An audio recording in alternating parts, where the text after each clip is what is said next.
भाई मनी सिंह जी का बंद काटने के लिए कसाई वाला चाकू मंगवाया। जल्लाद चाकू से उनकी कलाई पर जैसे ही वार करने लगा तो भाई मनी सिंह जी ने जल्लाद का हाथ पकड़कर बोला, तुझे तो बंद काटने का हुक्म हुआ है, तू पहले उंगली के जोड़ों से काटना शुरू कर, तू कलाई से क्यों काटता है। भाई मनी सिंह जी की आंखों के सामने उनके सिख भाई गुलजारा सिंह को पेड़ से उल्टा लटकाकर जीते जी सिर से पैर तक की चमड़ी उतार दी गई। उनके दूसरे सिख भाई भूपत सिंह की दोनों आंखें निकाल दी। इतना दर्दनाक मंजर था भाई मनी सिंह जी की शहीदी के समय।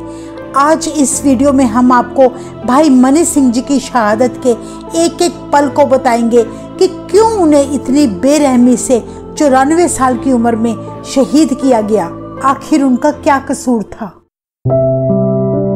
भाई मनी सिंह जी का जन्म 10 मार्च 1644 को पाकिस्तान के गांव अलीपुर में हुआ। भाई मनी सिंह जी 13 वर्ष की उम्र में अपने पिता के साथ कीरतपुर गुरु हर राय जी के दर्शन करने आए। लगातार 81 सालों तक भाई मनी सिंह जी ने 4 गुरुओं की सेवा की और फिर 94 साल की उम्र में सिख धर्म की आन बान और शान के लिए अपने शरीर के बंद कटवाकर मौत को गले लगा लिया। भाई मनी सिंह जी सिख गुरुओं के बड़े प्यारे और विश्वास पात्र सिख थे, जिन्होंने गुरु हर राय जी, गुरु हरकृष्ण साहिब जी, गुरु तेग बहादुर जी और गुरु गोबिंद सिंह जी की बड़ी श्रद्धा भावना से सेवा की। भाई मनी सिंह जी को शहीद के नाम से जाना जाता है, पर ये एक ऐसे सिख थे जिनका सारा परिवार ही शहादतों से भरा था। उनके परिवार के 90 सदस्य शहीद हुए थे। भाई मनी सिंह जी के दादा भाई बल्लू जी गुरु हरगोबिंद साहिब जी के साथ मुगलों के विरुद्ध लड़ते हुए शहीद हुए। भाई मनी सिंह जी के 10 में से 7 पुत्र शहीद हुए, 11 भाई और 10 पोते भी शहीद हुए। गुरु गोबिंद सिंह जी की फौज के सेनापति भाई बचित्तर सिंह, जिन्होंने मुगलों के भेजे हुए मस्त हाथी के सिर पर नागनी मारकर खत्म कर दिया था, वे भाई मनी सिंह जी के पुत्र थे। भाई उदय सिंह जी, जिन्होंने सरसा नदी पार करते समय मुगलों को 4 घंटे तक रोके रखा और राजा केसरी चंद का सिर धड़ से अलग कर दिया, वे भी भाई मनी सिंह जी के पुत्र थे। भाई दयाला जी, जिन्हें गुरु तेग बहादुर जी की शहादत से 1 दिन पहले पानी की उबलती देग में बिठाकर शहीद किया गया, वे भाई मनी सिंह जी के भाई थे। लखी शाह बंजारा, जिन्होंने गुरु तेग बहादुर जी के धड़ का संस्कार अपने घर को जलाकर किया था ताकि मुगलों को शक न हो, वे भाई मनी सिंह जी के ससुर थे। इस तरह भाई मनी सिंह जी का सारा परिवार ही शहादतों से भरा है। भाई मनी सिंह जी केवल 13 साल के थे जब वो अपने पिता के साथ 7वें गुरु हर राय जी के दर्शन करने कीरतपुर आए। गुरु जी उस बालक को देखकर बड़े खुश हुए और बोले, इसका क्या नाम है? तो उनके पिता ने कहा, ये मणिया है। गुरुजी ने वचन किया, मणिया या गुणिया? ये बालक तो गुणों से भरपूर सारे संसार में प्रसिद्धि प्राप्त करेगा। गुरु हर राय जी के दर्शन करके भाई मनी सिंह जी इतने प्रभावित हुए कि उन्होंने सारी उम्र गुरुओं की सेवा करने का मन बना लिया। कीरतपुर रहते हुए लंगर की सेवा करते, जूठे बर्तनों की सेवा करते और हर समय गुरबानी का जाप करना उनकी दिनचर्या बन गई। जब 7वें गुरु हर राय जी ने अपना शरीर त्यागा तो भाई मनी सिंह जी 8वें गुरु हरकृष्ण जी की सेवा में जुट गए। जब दिल्ली में चेचक फैली थी उस समय भी भाई मनी सिंह जी गुरु हरकृष्ण जी के साथ दिल्ली गए थे। भाई मनी सिंह जी गुरु हरकृष्ण जी के ज्योति जोत समाने के बाद उनकी माता सुलखनी जी का बहुत ध्यान रखते थे। वे 9वें गुरु तेग बहादुर जी की सेवा भी बड़ी श्रद्धा से करते। जब कश्मीरी पंडितों की फरियाद सुनकर गुरु तेग बहादुर जी चांदनी चौक दिल्ली गए तो उन्होंने भाई मनी सिंह जी को साहिबजादे गोविंद राय का ध्यान रखने की सारी जिम्मेवारी दी। इन बातों से पता चलता है कि गुरु तेग बहादुर जी को भाई मनी सिंह जी पर कितना विश्वास था। भाई मनी सिंह जी गुरु गोबिंद सिंह जी से करीब 22 साल बड़े थे। जब गुरु गोबिंद सिंह जी ने परिवार समेत आनंदपुर का किला छोड़ा तो उस समय भी भाई मनी सिंह जी गुरु गोबिंद सिंह जी के साथ थे। सरसा नदी के विछोड़े के दौरान गुरु जी ने भाई मनी सिंह जी को दोनों माताएं सुंदरी जी और साहिब कौर जी को मुगलों से बचाकर दिल्ली सुरक्षित पहुंचाने की जिम्मेवारी दी। इस बात से भी पता चलता है कि भाई मनी सिंह जी कितने खास सेवक थे। भाई मनी सिंह जी हर पल गुरु गोबिंद सिंह जी के साथ रहते थे। वे गुरु गोबिंद सिंह जी के 52 दरबारी कवियों में से एक थे। सन 1688 में गुरु गोबिंद सिंह जी की पहली भंगानी की जंग में भाई मनी सिंह जी ने बड़ी शूरवीरता के जौहर दिखाए। इसी युद्ध में उनके भाई हठी चंद की शहादत हुई। 1690 में नादौन के युद्ध में भी भाई मनी सिंह जी गुरु जी के साथ थे। जिस बहादुरी से युद्ध में उन्होंने अपने जौहर दिखाए, उन्हें देखकर गुरु गोबिंद सिंह जी ने 50 वर्ष की उम्र में उन्हें अपने दरबार का दीवान बना लिया। दीवान यानी खास सलाहकार। भाई मनी सिंह जी उस वक्त सारे राजनीतिक, आर्थिक और सामाजिक मसलों को देखा करते थे। सन 1699 में गुरु गोबिंद सिंह जी ने जब खालसा पंथ की स्थापना की, तब भाई मनी सिंह जी ने अपने पुत्रों और भाइयों के साथ अमृत पान किया और सिंह सज गए। आनंदपुर में रहते हुए भाई मनी सिंह जी गुरु गोबिंद सिंह जी के साथ बैठकर दरबार में सिख संगतों को गुरबानी सुनाते और गुरबानी के अर्थ भी समझाया करते। उन दिनों अमृतसर में स्थित श्री दरबार साहिब का सारा प्रबंध पृथ्वी चंद के वारिसों के हाथों में था। वे अपनी मनमर्जी करके सिख मर्यादा भंग करने पर तुले थे। ये बात अमृतसरी संगतों को नागवारा थी, इसलिए उन्होंने गुरु गोबिंद सिंह जी को संदेशा भिजवाया, आप कृपा करो और श्री दरबार साहिब का सारा प्रबंध अपने हाथों में ले लो। गुरु गोबिंद सिंह जी खुद तो अमृतसर ना गए, पर उन्होंने दरबार का प्रबंध भाई मनी सिंह जी को सौंपकर उन्हें वहां का मुख्य ग्रंथी बना दिया। इस तरह भाई मनी सिंह जी श्री दरबार साहिब के तीसरे ग्रंथी बने। इससे पहले बाबा बुड्ढा जी थे और फिर भाई गुरदास जी बने और तीसरी बार भाई मनी सिंह जी बने। पृथ्वी चंद की चलाई मर्यादा बंद करके भाई मनी सिंह जी ने श्री दरबार साहिब में फिर से सिख मर्यादा अनुसार कीर्तन का प्रवाह चला दिया। हर रोज श्री गुरु ग्रंथ साहिब जी की कथा सुनाई जाने लगी। दरबार साहिब का प्रबंध संभलते ही सिख संगतें दिन दुगनी और रात चौगनी बढ़ती गई। भाई मनी सिंह जी ने सैकड़ों संगतों को अमृत पान कराकर सिंह बनाया, जिसके फलस्वरूप आसपास के गांव से ढेरों लोग अमृत पान करके सिंह सजने लगे। 1704 में गुरु गोबिंद सिंह जी का एक युद्ध हुआ, जिसमें गुरु जी ने अमृतसर से भाई मनी सिंह जी को बुलावा भेजा। यह युद्ध पहला युद्ध था जिसमें भाई मनी सिंह जी ने अपने 2 पुत्र भाई बचित्र सिंह जी और भाई उदय सिंह जी के साथ मिलकर लड़े, जिसमें उनके दोनों पुत्र शहीद हो गए। इसी तरह गुरु गोबिंद सिंह जी के मुगलों के साथ ढेरों युद्ध हुए, जिसमें भाई मनी सिंह जी के पुत्रों की शहादतें हुई। भाई मनी सिंह जी और उनके पुत्र की बहादुरी देखकर तब गुरु गोबिंद सिंह जी ने खुश होकर उन्हें एक विशेष तौर से हुक्मनामा सम्मान के तौर पर दिया। इस हुक्मनामे का वर्णन करते हुए भाई सेवा सिंह जी शहीद बिलास में कहते हैं कि गुरु गोबिंद सिंह जी ने भाई मनी सिंह जी को आशीर्वाद देते हुए कहा, भाई मनी सिंह जी, आपने और आपके पुत्रों ने जो तन मन धन से सेवा की है, वे आपकी की सेवा प्रभु के दरगाह में परवान है। गुरु जी ने उन्हें अपना पुत्र संबोधित करते हुए कहा कि मैं तुम्हारी सेवा से बहुत प्रसन्न हूँ। मुकत्सर की आखिरी जंग के बाद जब गुरु गोबिंद सिंह जी दमदमा साहिब पहुंचे, तो उन्होंने भाई मनी सिंह जी से आदि ग्रंथ फिर से लिखवाया, जिसमें 9वें गुरु तेग बहादुर जी की बानी दर्ज की गई। बाद में इसी बीड़ साहिब को अपने साथ गुरुजी नांदेड़ ले गए थे, जहां ज्योति जोत समाने से पहले सन 1708 में इसी बीड़ को गुरु गोबिंद सिंह जी ने 11वां गुरु घोषित करके श्री गुरु ग्रंथ साहिब जी नाम दिया।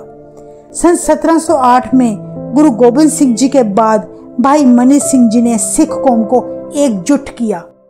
बाबा बंदा सिंह भाई मनी सिंह के समय में मौजूद थे।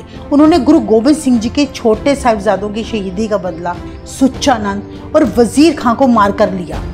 बाबा बंदा सिंह ने अपने समय में बहुत सारे मुगलों को मारकर उनकी जागीरें अपने सिखों में बांटी और उन्हें वहां की सरदारी सौंप दी, जिससे मुगले बड़े गुस्से में आ गए। इसलिए मुगलों ने चिढ़कर 1716 में बाबा बंदा सिंह को बड़े तसीहे देके शहीद कर दिया। उनके बाद खालसा पंथ 2 हिस्सों में बंट गया, एक तत खालसा और दूसरा बंदई खालसा। बंदई खालसा वाले सिख बाबा बंदा सिंह को 11वां गुरु मानने लग गए, जबकि तत खालसा वाले श्री गुरु ग्रंथ साहिब जी को 11वां गुरु मानते थे।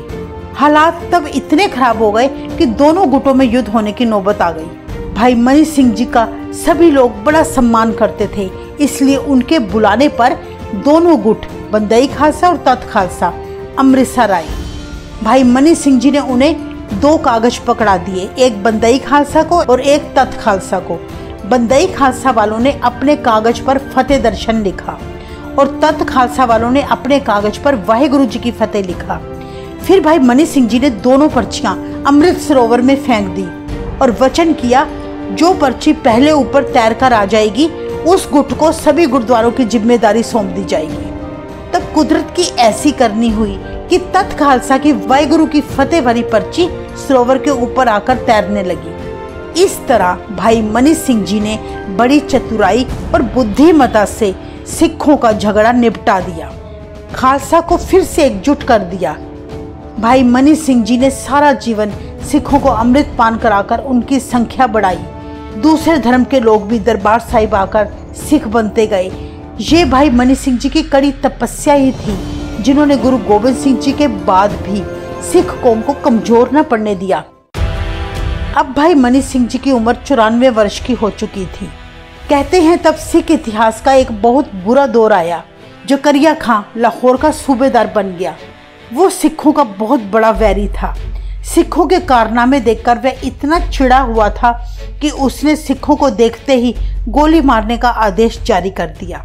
सिखों का मेन सेंटर दरबार साहिब था, जहां से सिख अमृतसर सरोवर में स्नान करके अमृत पान करके कई गुना शक्तिशाली हो रहे थे।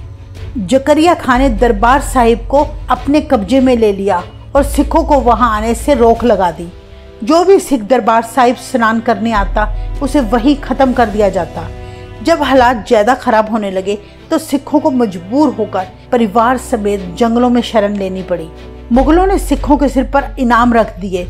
उस समय भाई मनी सिंह जी ने सिखों के सम्मान और रक्षा के लिए मुगलों की क्रूरता के सामने मैदान में आ खड़े हुए। भाई मनी सिंह जी ने तब एक योजना बनाई कि आती दिवाली को श्री हरमंदिर साहिब में दिवाली का मेला लगाया जाए, जिससे देश भर के सारे सिख सिखी के केंद्र अमृतसर में इकट्ठे हो सके। जकरिया खां से तब भाई मनी सिंह जी ने अमृतसर में मेला लगाने की इजाज़त मांगी। जकरिया खां ने इजाज़त तो दे दी, पर भाई मनी सिंह से 10,000 रुपया मेला लगाने का टैक्स मांगा। कुछ इतिहासकार इस रकम को 5,000 भी कहते हैं। भाई मनी सिंह जी ने तब जकरिया खां से कहा कि मेले में जो संगतों द्वारा चढ़ावा चढ़ेगा उन पैसों को मैं मेले के बाद आपको टैक्स दे दूंगा। इस तरह 10 दिन का मेला लगाने की इजाज़त मिल गई। भाई मनी सिंह जी ने सारे सिखों को अमृतसर आने का न्योता भेजा। दूसरी तरफ जकरिया खां इसी मौके की तलाश में था जहां वह एक ही समय में सारे सिखों को खत्म कर सके। उसकी साजिश थी कि जो सारे सिख जंगलों में छिपे हैं, जब वे दरबार साहब आएंगे तो वो सभी को मौत के घाट उतार देगा। ये असलियत जब भाई मनी सिंह जी को लाहौर के ही कुछ सिखों ने बताई तो उन्होंने बिना देरी किए सारे सिखों को अमृतसर आने से मना कर दिया। दूर दूर तक संदेशे भिजवाए और कहा कि जकरिया खां की नीयत ठीक नहीं है, पर जिनको संदेश ना मिल पाया वे अमृतसर आ गए। अपनी चाल के अनुसार जकरिया खां ने उन सभी सिखों को खत्म कर दिया। जो सिख अमृतसर सरोवर में स्नान करने गए उनको भी मार दिया गया। ये खबर जब भाई मनी सिंह जी के कानों में पहुंची तो उन्होंने जकरिया से कहा कि तुमने तो हमारे साथ धोखा किया है, हमारे सिखों का कत्ल किया, तुम दोषी हो। पर जकरिया खां ने उल्टा ही भाई मनी सिंह जी से 10,000 रुपये का टैक्स अदा करने को कहा। भाई मनी सिंह जी बोले, जब मेला ही नहीं लगा, सिख संगतें ही नहीं आई और ना ही चढ़ावा चढ़ा तो टैक्स किस बात का। भाई मनी सिंह जी को बार बार टैक्स देने का दबाव बनाया गया। कई बार भाई मनी सिंह जी को बुलावे भेजे गए, पर भाई मनी सिंह जी ने उन्हें पैसे ना दिए। इससे चिढ़कर उन्होंने भाई मनी सिंह जी को गिरफ्तार करके लाहौर जकरिया खां की कचहरी में पेश किया। कहते हैं तब जकरिया खां ने काजी से कहा, भाई मनी सिंह जी का फतवा जारी करो, ये हमारा दोषी है।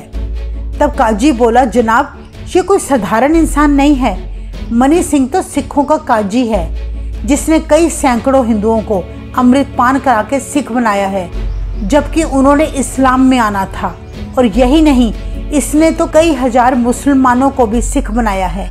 मनी सिंह ने इस्लाम का बड़ा भारी नुकसान किया है। इसे साधारण सजा नहीं देनी, बल्कि कड़ी से कड़ी सजा मिलनी चाहिए। तब जकरिया खान ने भाई मनी सिंह जी के बंद काटकर मौत की सजा का फतवा जारी किया। उस समय भाई मनी सिंह जी की उम्र 94 साल की थी। यहाँ सोचने वाली बात है कि इतनी उम्र होने के बाद भी उनके अंदर जवानों वाला हौसला था। इंसान इतनी उम्र होने पर सही तरह से चल भी नहीं सकता, जबकि गुरु गोबिंद सिंह जी का यह बहादुर सिख दुश्मनों के सामने सीना तान कर खड़ा हो गया। भाई मनी सिंह जी के सामने वैरियों ने इस्लाम धर्म अपनाने की पेशकश की, उनके बंद काटकर मारने की धमकियां दी। इतना सब कुछ सुनकर भी भाई मनी सिंह जी बिल्कुल अडोल रहे। फिर उन्हें लाहौर के नखास चौक में बिठा दिया गया। यह चौक सिखों के कत्लेआम के लिए वैसे भी बहुत मशहूर था। मुगल सरकारें अक्सर जनता में दहशत भरने के लिए इसी चौक पर सिखों को क्रूर यातनाएं दिया करती थी। भाई मनी सिंह जी का बंद काटने के लिए कसाई वाला चाकू मंगाया गया। जल्लाद चाकू लेकर भाई मनी सिंह जी के आगे आ बैठा, जबकि भाई मनी सिंह जी शांत, अडोल और आत्मिक आनंद में बैठे थे।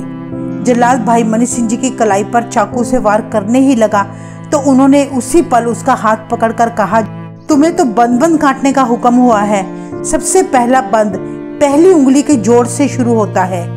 एक उंगली में 3 जोड़ हैं। तू तो गलत जगह पर वार करने लगा है। ऐसी बात सुनकर जल्लाद की आंखें आंसुओं से भर गई। तब जल्लाद ने भाई मनी सिंह जी से पूछा, तुम्हें डर नहीं लगता? मैं तेरा बंद काटने जा रहा हूँ। कलाई से इसलिए काटने लगा था कि तुझे दर्द ना हो। भाई मनी सिंह जी बोले, तू वही कर जो तुझे हुक्म हुआ है। ये कहकर भाई मनी सिंह जी ने सुखमनी साहिब का पाठ शुरू कर दिया और जल्लाद ने भाई मनी सिंह जी के शरीर के 50 टुकड़े करके उन्हें शहीद कर दिया। इस तरह भाई मनी सिंह जी कौम की रक्षा की खातिर शहीद हो गए। ऐसी दर्दनाक शहीदी सुनाते समय भी हमारा मन विचलित हो जाता है। सिखों की शहादतों से हमें जिंदगी को सही मायनों में जीने की ऊर्जा मिलती है, गलत को गलत कहने की हिम्मत मिलती है। भाई मनी सिंह जी की शहादत के बाद उनकी पवित्र देही का संस्कार भाई सुबेग सिंह और लाहौर के कुछ सिखों ने किया था। जिस जालिम जकरिया खां, काजी और जितने भी लोग भाई मनी सिंह जी की शहीदी के दोषी थे, उन सब का अंत कैसे हुआ, इस बारे में हम आपको एक नई वीडियो के जरिए बताएंगे, जो हम 2-3 दिनों में लेकर आएंगे। वाहेगुरु जी का खालसा, वाहेगुरु जी की फतेह।